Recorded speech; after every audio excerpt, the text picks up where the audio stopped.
Nursyah ramal rumah tangga Indah Permatasari dan Arie Kriting hancur. Nursyah, ibunda Indah Permatasari ternyata masih menyimpan dendam kepada Arie Kriting. Diketahui hingga kini Nursyah masih belum memberikan restu pada pernikahan Indah Permatasari dan Arie Kriting. Bak masih sakit hati, Nursyah bahkan tega ramal rumah tangga Indah Permatasari dan Arie Kriting akan hancur. Dengan yakin, Nursyah menyebut rumah tangga putrinya, Indah Permatasari dengan Arie Kriting tersebut tak akan langgeng. Nursyah bahkan tak menyesal setelah mengucapkan kata-kata bak sumpah serapah tersebut. Bukan tanpa alasan, Nursyah rupanya menuding rumah tangga putrinya dan Arie Kriting dilandasi ilmu hitam. Nursyah yakin akan ada masanya kesaktian ilmu hitam memudar dan berdampak pada pernikahan Indah Permatasari.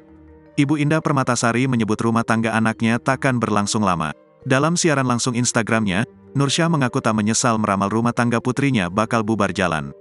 Ia malah menggarisbawahi prediksi mengerikan tersebut. Iya karena pakai dukun. Enggak akan langgeng, benar. Kalau yang namanya pakai dukun, enggak akan langgeng,